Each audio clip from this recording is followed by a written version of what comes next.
Hello friends, क्या आप जानते हैं कि अरुणाचल प्रदेश में अभी क्या चल रहा है? वहां पर अगर प्रोटेस्ट हो रहे हैं तो किस मुद्दे पर हो रहे हैं, क्या रीजन है? अगर आप नहीं जानते हैं तो इस वीडियो को एंड तक जरूर देखिएगा, क्योंकि आपके इस सवाल का जवाब इसी वीडियो में छुपा हुआ है।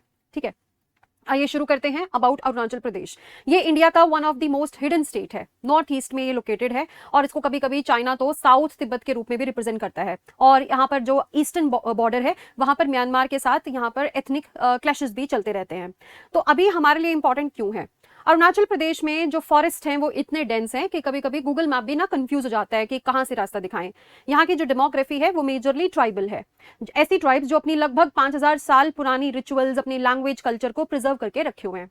लेकिन अब सवाल यहाँ पर यह है कि लोग सड़कों पर क्यों उतरे हुए हैं और प्रोटेस्ट क्यों कर रहे हैं? What is the major reason now, है ना? तो यहाँ पर एक बहुत इंपॉर्टेंट इशू हम एड्रेस करने वाले हैं, that is related to APST and that is related to ILP. इस वीडियो में ये दोनों कंसेप्ट हम आज क्लियर करके जाएंगे। सबसे पहले हमें यह समझना पड़ेगा कि अरुणाचल प्रदेश की जो डेमोग्राफी है वो ट्राइबल है। यहाँ पर मेजरली 26 ट्राइब्स हैं जो अपने लैंग्वेज, अपने कल्चर, अपने फॉरेस्ट राइट, अपने लैंड राइट्स के बेसिस पर वहां पर सर्वाइव कर रही हैं। आप इमेजिन करो, मतलब एक वैली है और वहां पर एक ट्राइब है जो कि बहुत सालों से जनरेशन वाइज वहां पर रहते हुए आई है। थोड़े थोड़े समय के बाद उनको एहसास होता है कि कुछ लोग बाहर से आए जा रहे हैं, इनकमिंग हो रही है, आउटगोइंग तो है ही नहीं, राइट? तो इसकी वजह से उनके अंदर ना टेंशन पैदा हो जाती है कि अब ये लोग आ गए हैं, अपना जो इनका आईएलपी सिस्टम है, चलो इसको हम बाद में डिस्कस करेंगे, जो इनका ये परमिशन है यहाँ पर रहने का, तो ये उसको एक्सटेंड करके भी यहाँ पर रहे जा रहे हैं। और ये आउटसाइडर्स हैं जिनको अलाउड नहीं है वो भी रहे जा रहे हैं। ये कब जाएंगे? और अगर नहीं गए तो यहाँ की जो डेमोग्राफी है वो बदल जाएगी। डेमोग्राफी बदलने से टेंशन होती है। मतलब क्यों होती है? सबसे पहले तो जॉब्स जो ऑलरेडी बहुत कम है इंडिया में, वो जॉब्स इनकी छिन जाएंगी। अगर एजुकेशन में कोटा प्रोवाइडेड है जो ट्राइब्स को, तो वो भी खत्म हो जाएगा। साथ में अगर हम बात करें जो यहाँ का पॉलिटिकल वॉइस है वो भी खत्म हो जाएगा। अभी जो फिलहाल टेंशन चल रहे हैं नॉर्थ साउथ में, वो भी तो यही है ना, on the basis of delimitation commission, कि जितना ज्यादा आप पॉपुलेशन कम करते जा रहे हो उतनी ही कम सीट्स आपको एलोकेट हो रही हैं। मतलब क्या है? आपकी पॉलिटिकल वॉइस को खत्म किया जा रहा है। तो यहाँ पर भी जो पॉपुलेशन है ज्यादा नहीं है और वो भी ट्राइबल है। तो अगर नॉन ट्राइबल्स यहाँ पर आके रहने शुरू हो जाएंगे और एक समय के बाद अगर वो मेजोरिटी में आ गए, तो उसकी वजह से जो डेमोग्राफी है अरुणाचल प्रदेश की, या उनका जो पॉलिटिकल वॉइस है ट्राइबल्स का, वो दब सकता है, राइट? ये यहाँ पर मेजर इशू चल रहा है। इससे पहले हमें पता होना चाहिए कि आईएलपी सिस्टम है क्या। आईएलपी सिस्टम होता है inner line permit system. Inner line permit system majorly north east में 4 स्टेट्स में है फिलहाल, राइट? एक तो अरुणाचल प्रदेश हो गया, दूसरा मिजोरम है, नागालैंड है, एंड अभी 2020 के बाद ही मणिपुर में भी ये लागू कर दिया है। मेघालय अभी भी इसकी डिमांड कर रहा है। आपके लिए इंपॉर्टेंट जो फैक्ट है वो क्या है कि ये कौन सी एक्ट के अंदर आता है? This is foreigner protected area orders of 1958। ये इसके अंडर फॉल करता है, ठीक है? इवन जो मिनिस्ट्री ऑफ होम अफेयर्स है उसने भी जो मिनिस्ट्री है उसने भी ये बोला है कि देखो जो ट्राइबल्स हैं ना, उनको अधिकार होना चाहिए और बहुत ज्यादा जरूरी भी है कि वो अपने फॉरेस्ट राइट या लैंड राइट प्रिजर्व करके रखें, ताकि आउटसाइडर्स इंक्रोच ना कर दे उनके जमीन पर, राइट?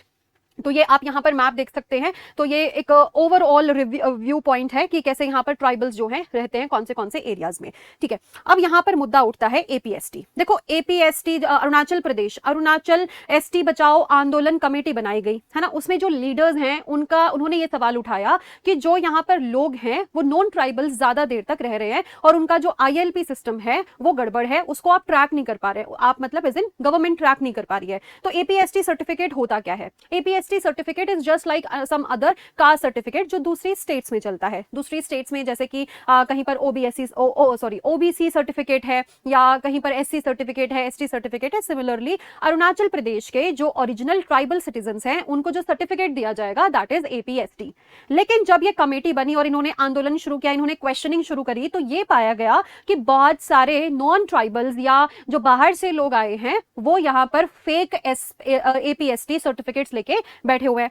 देखो इंडिया में ये बहुत बड़ी लेटेस्ट न्यूज तो हमारे लिए हो नहीं सकती है कि फेक एपीएसटी कैसे बन सकता है, फेक सर्टिफिकेट कैसे बन सकता है ना। ये तो हमने यूपीएससी जैसी कमीशन में भी देख लिया है, चाहे ईडब्ल्यूएस का सर्टिफिकेट हो, चाहे ओबीसी का सर्टिफिकेट हो, कोई भी कभी भी किसी समय पर जो पावरफुल पोजीशन पे है, अगर कॉन्टेक्ट्स हैं तो वो बनवा ले रहे हैं, आसानी से बनवा रहे हैं। हाँ, बाद में वो पकड़े जरूर जा रहे हैं, लेकिन कोई एक्शन के ऊपर लिया जा रहा है नहीं लिया जा रहा, वो अलग एक मुद्दा है। तो आइए वापस चलते हैं अरुणाचल प्रदेश में। तो अरुणाचल प्रदेश में जो लोग हैं, जो वहां के ओरिजिनल सिटीजन हैं, उनके आई मीन टू से ओरिजिनल जो वहां के लोग हैं, स्टेट के इनहेबिटेंट्स हैं, ट्राइबल्स हैं, उनके पास क्या है, अरुणाचल प्रदेश शेड्यूल जो ट्राइब का जो स्टेटस है। लेकिन एपीएसटी सर्टिफिकेट, बहुत सारे फेक सर्टिफिकेट्स इशू किए गए हैं। तो यहाँ पर जो ये जनरल सेक्रेटरी थे इस कमेटी के, उन्होंने ये भी बोला कि देखो अगर जो आईएलपी सिस्टम है वो बहुत ज्यादा स्ट्रांग होता तो शायद से ये एपीएसटी सर्टिफिकेट ऐसे फ्री में नहीं बांटे जाते। ठीक है, तो आइए हम आगे अब डिस्कस करते हैं। देखो ये जो ट्राइबल्स है ना, ये इनकी जो मेन मुद्दा है ये कब से शुरू हुआ। आईएलपी वैसे हम समझ लें, आईएलपी क्या होता है, परमिशन स्लिप जैसा होता है कि मान लो अगर अरुणाचल प्रदेश में किसी को जाना है, या आप टूरिज्म के लिए जा सकते हो, अगर आपको काम करने के लिए जाना है या कोई भी एनी अदर वर्क, तो आपको वहां जाने के लिए, एंट्री करने के लिए स्टेट गवर्नमेंट से क्या चाहिए होगा, आईएलपी चाहिए होगा। जैसे स्लिप होती है ना, वैसे ही इसको स्टेट गवर्नमेंट ही इशू करती है। अब आईएलपी ना एक टाइम लिमिट के लिए होता है, एक पर्टिकुलर टाइम के लिए, कि आपको इतने दिन की परमिशन दी जाती है, आप इतने दिन तक इस स्टेट में रह सकते हो और उसके बाद आपको एग्जिट लेना पड़ेगा। अगर आपको वहां पर थोड़ा और स्टे करना है या आपका काम और कुछ है, तो आप वहां पर स्टे करने के लिए आपको फिर से वो रिव्यू कराना पड़ेगा, है ना, जो आपका ये आईएलपी है। तो अभी फिलहाल यहाँ पर क्या पाया गया कि जो आईएलपी सिस्टम है उसमें ना नए एडिशंस कर दिए गए हैं। फर्स्ट एडिशन अगर आप देखें कि जो गवर्नमेंट है उन्होंने बोला कि जो नॉन ट्राइबल्स हैं या आउटसाइडर्स हैं, तो उस पे जो परमिट है, टाइम परमिशन है, उसको टाइम लिमिट में नहीं रखेंगे। वो मतलब फॉर दी अपकमिंग टाइम जितना भी समय आपको रहना है वहां पर रह सकते हैं। इस तरीके के आईएलपी भी इशू कर सकते हैं। ये भी एक प्रोटेस्ट का वहां पर मुद्दा चला है।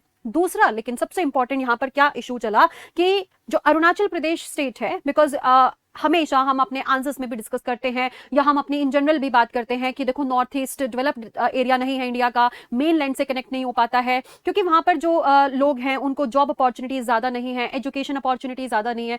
इन अपॉर्चुनिटीज को क्रिएट करने के लिए देखो वहां पर इंफ्रास्ट्रक्चर डेवलपमेंट तो करना ही पड़ेगा। अब लेकिन यहाँ पर जो ये क्लॉज है, ये जो नई गाइडलाइंस इशू करी गई आईएलपी सिस्टम के अंदर, वहां के गवर्नमेंट ने क्या किया कि जो ये आईएलपी सिस्टम है इसमें अगर अरुणाचल प्रदेश स्टेट में 500 करोड़ से ज्यादा का अगर आपका प्रोजेक्ट है, तो उसमें जो प्रोजेक्ट हेड है उसके पास ये पावर दे दी कि वो 200 या 200 अराउंड 200 वर्कर्स को अपने दम पर आईएलपी इशू कर देगा। सिंपल मतलब हुआ कि अगर आपका प्रोजेक्ट बहुत बड़ा है, तो अगर आप उस प्रोजेक्ट को हेड कर रहे हो, आप प्राइवेट भी पर्सन हो सकते हो, तो आपके पास ये अधिकार है, क्योंकि उस प्रोजेक्ट को चलाने के लिए, उसमें काम करवाने के लिए आपको वर्कर्स चाहिए होंगे। और जो लोकल डेमोग्राफी है, लोकल पॉपुलेशन है, लोकल वहां के जो लोग हैं, वो सारा उस वर्कर की डिमांड को, उस जो प्रोजेक्ट की डिमांड को फुलफिल नहीं कर सकते, तो लेबर फोर्स तो आपको बाहर से ही चाहिए। तो अगर वो लोग बाहर से आएंगे तो उस प्रोजेक्ट ओनर के पास या प्रोजेक्ट हेड के पास ये परमिशन है 200 से ज्यादा, लगभग 200 लोगों को वो अपने एंड पे आईएलपी परमिशन दे सकते हैं। तो यहाँ पर जो ये जो लोग हैं जो ये प्रोटेस्ट कर रहे हैं, उनका ये कहना है कि अगर ये लागू हो गया है ना, जैसे इंफ्रास्ट्रक्चर प्रोजेक्ट, जैसे कि अरुणाचल प्रदेश का फ्रंटियर हाईवे है,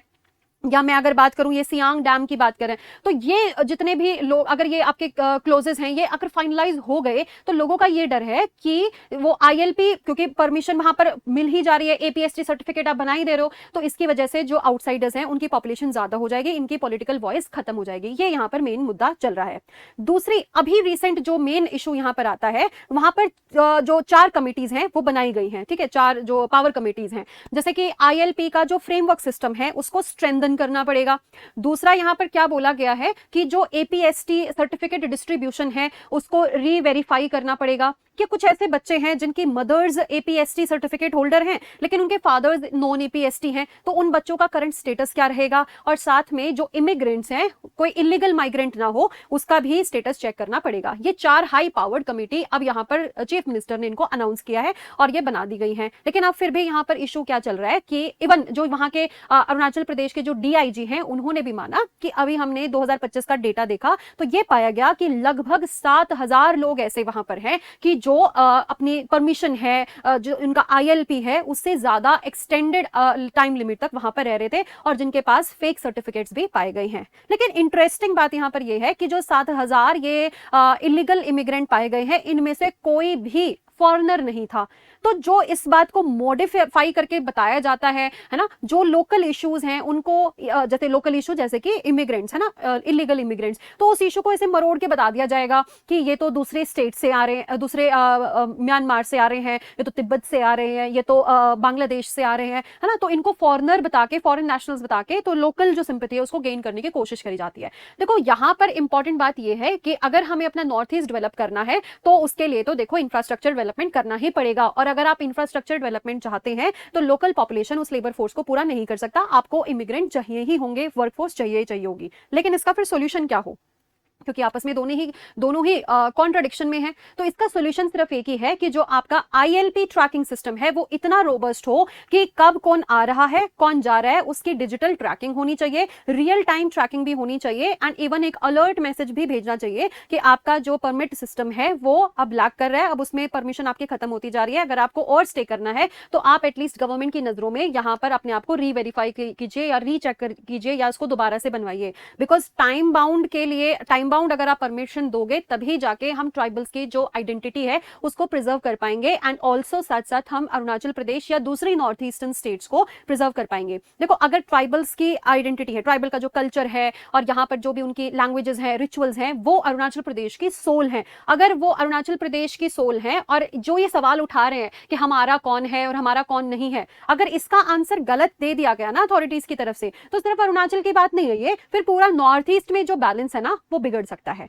सो बहुत ही सीधे तरीके से, बहुत ही अगर आसान तरीके से हम समझें कि yes, infrastructure development is necessary, yes ILP system is also necessary, and yes APST is also necessary, and local जो tribes हैं उनकी preservation बहुत जरूरी है। साथ में आपको ये जो tracking system है डिजिटाइज करना पड़ेगा और ज्यादा स्ट्रिक्ट करना पड़ेगा और रीवेरिफिकेशन को जल्दी से जल्दी करना पड़ेगा, वरना ये दूसरा मणिपुर बन सकता है। ऐसा ही यहाँ पर, और ये जो एक्सटर्नल फोर्सेस हैं या हम इसमें जो भी आपका पाकिस्तान का एंगल है, म्यांमार का एंगल है, चाइना का एंगल है, ये इस चीज का, इस कॉन्फ्लिक्ट का लोकल जो सेंटिमेंट्स है उनका कभी भी फायदा उठाया जा सकता है। फेक न्यूज आ सकती हैं, फेक न्यूज फैलाई जा सकती हैं। So here the authorities need to get alert and they should work on this aspect. So I hope we have clear this issue, and अगर आपको ये वीडियो इंटरेस्टिंग लगी है तो आप प्लीज इस चैनल को सब्सक्राइब कीजिए and subscribe for the more such kind of videos and like this video. Thank you and have a nice day.